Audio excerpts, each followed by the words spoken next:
B N Askar ഇവിടെ LDF യോഗം ചേരുകയായിരുന്നു. LDF യോഗത്തിൽ മുഖ്യമന്ത്രി പറയുന്നു DGP അന്വേഷിക്കുന്നുണ്ടല്ലോ, അന്വേഷണം കഴിയട്ടെ, നമുക്ക് അപ്പോൾ ആലോചിക്കാം. അത് കേട്ട് LDF മൊത്തം തൃപ്തമാകുന്നു. അത് കേട്ട് LDF കൺവീനർ പറയുന്നു ഇത് LDFന്റെ പൊതുധാരണയാണ്. ശ്രീ അസ്കർ, ഒരു ADGP RSS മേധാവി ദത്താത്രേയ ഹോസാബിലെ പോയി കാണുന്നത് ക്രിമിനൽ കുറ്റമല്ല, DGP അന്വേഷണം കണ്ടെത്തേണ്ടതല്ല. ആ പ്രശ്നം രാഷ്ട്രീയ പ്രശ്നമാണ്. എന്താണ് രാഷ്ട്രീയം? എല്ലാ കാലവും വർഗീയപരമായി ചിന്തിക്കുന്ന അല്ലെങ്കിൽ വർഗീയമായി രാജ്യത്തെ ഭിന്നിപ്പിക്കുന്ന CPM നിലപാടെടുത്ത RSSുമായി സമരസപ്പെടേണ്ടതുണ്ടോ എന്നതാണ് രാഷ്ട്രീയം. ആ രാഷ്ട്രീയ ചോദ്യത്തിന് മുന്നിൽ DGP അന്വേഷിക്കട്ടെ എന്ന് പറയുന്നതാണോ? നിങ്ങൾ ആരെയാണ് പറ്റിക്കുന്നത് അസ്കർ? ഹാഷ്മി, ഇതൊരു രാഷ്ട്രീയ പ്രശ്നം തന്നെയാണ്. ഇടതുപക്ഷ ജനാധിപത്യ മുന്നണി ഗവൺമെന്റ് ഭരിക്കുന്ന ഒരു സംസ്ഥാനത്ത്, വിശിഷ്യ കേരളം പോലൊരു സംസ്ഥാനത്ത്, ഇടതു ജനാധിപത്യ മുന്നണിയുടെ രാഷ്ട്രീയ ചിന്താധാരയ്ക്ക് അപ്പുറം മറികടന്നുകൊണ്ട് അതിലെ മുഖ്യ പോലീസ് ഉദ്യോഗസ്ഥൻ, കേരളത്തിലെ ഏറ്റവും പ്രമുഖനായ ഒരു പോലീസ് ഉദ്യോഗസ്ഥൻ, RSSന്റെ നേതാക്കന്മാരായ ശ്രീ ദത്താത്രേയ ഹൊസബല്ലയും അതുപോലെ ശ്രീ റാം മാധവനെയും സ്വകാര്യ സന്ദർശനം നടത്തി എന്ന് പറയുന്നത് ഒരു രാഷ്ട്രീയ പ്രശ്നം തന്നെയാണ്. അതിൽ DGPയുടെ അന്വേഷണത്തിനപ്പുറം ഇടതു ജനാധിപത്യ മുന്നണി ഇപ്പോൾ ഒരു കൺസെൻസസിലെത്തിയിട്ടുണ്ട്. ആ കൺസെൻസസ് എന്ന് പറയുന്നത് സ്വാഭാവികമായും ഇടതുപക്ഷ ജനാധിപത്യ മുന്നണിക്കുള്ളിലെ മര്യാദ വെച്ചുകൊണ്ട് ഘടകകക്ഷികൾ ഉന്നയിച്ചിട്ടുള്ള എല്ലാ വിഷയങ്ങളെയും പരിഗണിച്ചുകൊണ്ടാണ് DGPയുടെ അന്വേഷണത്തിന് വരെ കാത്തിരിക്കൂ, ഈ വിഷയം കൂടി DGP അന്വേഷിക്കുന്നു. ശ്രീ PV അൻവർ കൺസെൻസസ് ഇല്ല. അതിനുള്ള ഏറ്റവും വലിയ തെളിവാണ് RJD നേതാവ് വർഗീസ് ജോർജ് പുറത്തിറങ്ങി പറഞ്ഞത്. LDFന് ഒരു ഡിസിപ്ലിൻ ഉണ്ട്, അതേസമയം ഞങ്ങൾക്ക് ഞങ്ങളുടെ നിലപാടുമുണ്ടെന്ന് അദ്ദേഹം പറയേണ്ടി വന്നത് ആ കൺസെൻസസ് ഇല്ല എന്നതിന്റെ ഏറ്റവും വലിയ ഉദാഹരണമാണ്. അല്ല, ജനാധിപത്യത്തിൽ എപ്പോഴും വിമത ശബ്ദങ്ങൾ എപ്പോഴും കേൾക്കാറുണ്ടല്ലോ. സ്വാഭാവികമായും ഒരു കൺസെൻസസ് ഇടതു ജനാധിപത്യ മുന്നണി എത്തി എന്നുള്ളതാണ് ആ യോഗത്തിന് ശേഷം അതിന്റെ കൺവീനർ പറഞ്ഞിട്ടുള്ളതാണ് ഇടതു ജനാധിപത്യ മുന്നണിയുടെ അവസാന വാക്ക്. അതിനുശേഷം ആ ഘടകകക്ഷികളിൽ ആർക്കെങ്കിലും അഭിപ്രായ വ്യത്യാസം ഉണ്ടെങ്കിൽ യോഗത്തിന് ശേഷം പിന്നീട് അത് പറയുക എന്ന് പറയുന്നത് രാഷ്ട്രീയ മര്യാദയല്ല. ശ്രീ വർഗീസ് ജോർജ് അടക്കമുള്ള ആളുകൾ അത് പറഞ്ഞു വെച്ചിരിക്കുന്നു എന്നുള്ളത് അദ്ദേഹം പറഞ്ഞിട്ടുള്ള അഭിപ്രായം കമ്മിറ്റിക്കുള്ളിലും പറഞ്ഞിട്ടുണ്ടാവും, അതിനുശേഷം പുറത്തും പറയുന്നു എന്നുള്ളതേ ഉള്ളൂ. ഇതേ അഭിപ്രായം രാഷ്ട്രീയ മര്യാദയില്ലായ്മയെ പറ്റി അസ്കർ സംസാരിക്കുകയാണ്. രാഷ്ട്രീയ മര്യാദയില്ലായ്മ അസ്കർ സംസാരിക്കുകയാണ്. ഇവിടെ 17 മാസങ്ങൾക്ക് മുൻപ് ഈ പറയുന്ന ADGP, സംസ്ഥാനത്തിന്റെ ക്രമസമാധാന ചുമതലയുള്ള, ഞാനും അങ്ങയും ഒക്കെ നമ്മുടെ സുരക്ഷ നോക്കണേ എന്ന് പറഞ്ഞ് ഏൽപ്പിച്ചിരിക്കുന്ന ക്രമസമാധാന ചുമതല ADGP ദത്താത്രേയ ഹോസാബലെ എന്ന് പറയുന്ന RSSന്റെ ഏറ്റവും പ്രധാനപ്പെട്ട മേധാവിമാരിൽ ഒരാളെ പോയി കാണുന്നു. 1 മണിക്കൂറോളം സംസാരിക്കുന്നു. 10 ദിവസം ഇടവേളയിൽ റാംമാധവനെ പോയി കാണുന്നു. പിന്നെയും റാംമാധവനെ പോയി കാണുന്നു. ഇക്കാര്യം മുഖ്യമന്ത്രി അറിയുന്നു. ഒരു നടപടി ഒന്നും ഉണ്ടാകുന്നില്ല. ലാസ്റ്റ് പ്രതിപക്ഷ നേതാവ് പറയുമ്പോൾ മാത്രം കേരളം അറിയുന്നു. അതിനുശേഷം മുഖ്യമന്ത്രിയും LDFും CPM ബബ്ബ എന്ന് പറഞ്ഞുകൊണ്ടിരിക്കുന്നു. താങ്കളുടെ ഇവിടെ വന്നിരുന്ന് RJDയുടെ രാഷ്ട്രീയ മര്യാദ ഇല്ലായ്മയെ കുറിച്ച് പറയുകയാണോ? ഹാഷ്മി, ഇതിൽ കാണേണ്ടത് ഈ കോൺഗ്രസിനോ കോൺഗ്രസിന്റെ പ്രതിപക്ഷ നേതാവിനോ ഇക്കാര്യത്തിൽ ഒരു ആരോപണമോ ആക്ഷേപമോ ഉന്നയിക്കാനുള്ള യാതൊരു ധാർമ്മികതയും ഇല്ല എന്നുള്ളതാണ്. നമുക്കറിയാലോ, കേരളത്തെ തലശ്ശേരിയുടെ കലാപത്തിന്റെ നാളുകളിൽ CPM പ്രവർത്തകർ ന്യൂനപക്ഷ സമുദായങ്ങളുടെ വീടും സ്വത്തും സംരക്ഷിക്കുന്നതിന്, ജീവനും സ്വത്തും സംരക്ഷിക്കുന്നതിന്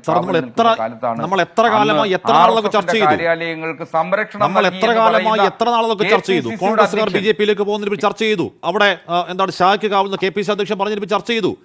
സർ, ഈ സമയത്ത് ഇടതു സർക്കാരിന്റെ ക്രമസമാധാന ചുമതലയുള്ള ADGP RSS മേധാവിമാരെ നിരന്തരം പോയി കണ്ടതിൽ എന്തുകൊണ്ട് നടപടിയില്ല എന്നുള്ളതിന് ചരിത്ര പുസ്തകം തുറക്കലാണോ?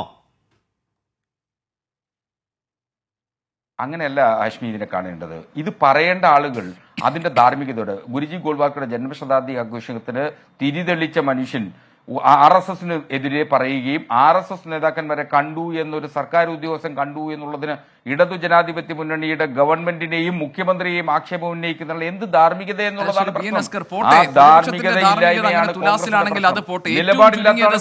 സംസ്ഥാന സെക്രട്ടറി MV ഗോവിന്ദനോടെങ്കിലും വിശദീകരിക്കണ്ടേ എന്തിനാണ് ഈ കൂടിക്കാഴ്ച എന്തായിരുന്നു, ആർക്ക് വേണ്ടിയാണ്, എന്താണ് അവർക്കിടയിൽ നടന്ന സംഭാഷണമെന്ന് ഇടതുമുന്നണിയുടെ പോലീസ് നയം പരിപാലിക്കാൻ നിയോഗിക്കപ്പെട്ട ഒരു ഉദ്യോഗസ്ഥന്റെ RSS കൂടിക്കാഴ്ച സംബന്ധിച്ച് മുഖ്യമന്ത്രി ഏറ്റവും ചുരുങ്ങിയത് സംസ്ഥാനത്തെ CPMന്റെ പാർട്ടി സെക്രട്ടറിയോടെങ്കിലും വിശദീകരിക്കണ്ടേ? അതുകൊണ്ടല്ലേ, ഗത്യന്തരമില്ലാതെയല്ലേ MV ഗോവിന്ദൻ പറഞ്ഞത് ഞാൻ പിന്നെ തൃപ്തനായിട്ടാണോ ഇരിക്കുന്നത് എന്ന് മാധ്യമങ്ങൾക്ക് മുന്നിൽ അദ്ദേഹം അതൃപ്തി പ്രകടിപ്പിച്ചത്? ഗത്യന്തരമില്ലാഞ്ഞിട്ടല്ലേ? RJD മാത്രമല്ല, CPI നേതാവ് ബിനോയ് വിശ്വം പറഞ്ഞു ADGP മാറ്റണം, എന്തായിരുന്നു ആ കൂടിക്കാഴ്ച എന്ന കാര്യം പറയണമെന്നും. അവരുടെ യുവജന സംഘടന AYF ആവശ്യപ്പെട്ടിരിക്കുകയാണ് ADGP മാറ്റണമെന്ന്. ദേശീയ നേതൃത്വം D രാജ ആവശ്യപ്പെട്ടിരിക്കുന്നു ഇതിലൊരു തീരുമാനം വേണം. NCP PC ചാക്കോ പറഞ്ഞിരിക്കുന്നു ഇതൊരു ഗുരുതരമാണ് ഈ പ്രശ്നം, ഈ കൂടിക്കാഴ്ച എന്നത്. അപ്പോൾ NCPയും RJDയും CPIയും ഒക്കെ ഒരേ സ്വരത്തിൽ ADGP മാറ്റണമെന്ന് പറയുമ്പോൾ എന്ത് മുന്നണി മര്യാദയാണ് ഇടതുമുന്നണി യോഗത്തിൽ ഇന്ന് പാലിക്കപ്പെട്ടിട്ടുള്ളത്? അപ്പോൾ പിണറായി വിജയൻ കാര്യങ്ങൾ പറയും, അതനുസരിച്ച് ബാക്കി എല്ലാവരും നിൽക്കണം എന്നതിനപ്പുറത്ത് എന്ത് മുന്നണി മര്യാദയാണ് ഇന്നത്തെ ഇടതുമുന്നണി യോഗത്തിൽ ഉണ്ടായതും?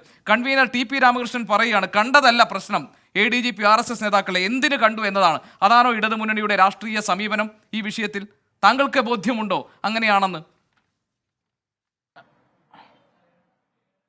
ഗോപികൃഷ്ണൻ, ഇതിൽ കാണേണ്ടത് RSSന്റെ പ്രത്യയശാസ്ത്ര അടിത്തറ എന്ന് പറയുന്നത് ബഞ്ച് ഓഫ് തോട്ട്സ് അഥവാ വിചാരധാരയാണ്. അതിൽ ആഭ്യന്തര ശത്രുക്കളായി പ്രഖ്യാപിച്ചിട്ടുള്ളത് കമ്മ്യൂണിസ്റ്റുകളെയും ക്രിസ്ത്യാനികളെയും മുസ്ലിങ്ങളെയാണ്.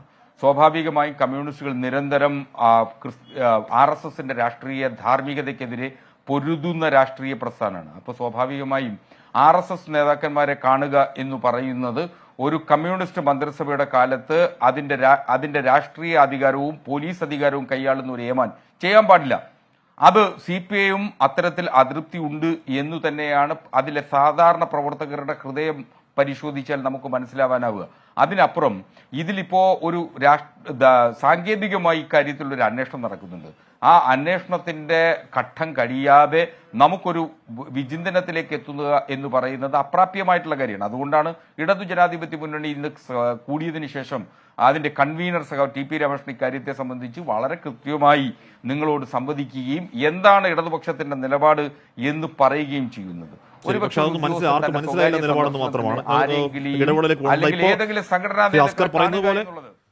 അസ്കർ പറയുന്ന പോലെ ഭൂതകാലത്ത് സംഘപരിവാരവുമായി നിരന്തരം ഏറ്റുമുട്ടിക്കൊണ്ടു വരുന്ന കുറെ അധികം രക്തസാക്ഷികൾ സംഘപരിവാരത്താൽ ഉണ്ടായ, സംഘപരിവാരം എന്താണ് രാജ്യത്തിന്റെ ശത്രുവാണ് എന്ന തുറന്ന നിലപാട് സ്വീകരിച്ച ഒരു പാർട്ടിയുടെ, ഒരു രാഷ്ട്രീയ നയമുള്ള ഒരു പാർട്ടിയുടെ ഒരു മുഖ്യമന്ത്രി ഭരിക്കുന്ന നാട്ടിൽ അതിന് ക്രമസമാധാന ചുമതലയുള്ള ADGP ആ RSSന്റെ ഏറ്റവും പ്രധാനപ്പെട്ട ആൾക്കാരെ പോയി കണ്ടു. എന്തിനാണെന്ന കാര്യം പറയാൻ മുഖ്യമന്ത്രി തയ്യാറാവുന്നു, നടപടിക്കും തയ്യാറാവുന്നില്ല. അതാണ് ഇപ്പോഴും പ്രസക്തമായി നിൽക്കുന്ന പ്രധാനപ്പെട്ട രാഷ്ട്രീയ ചോദ്യം.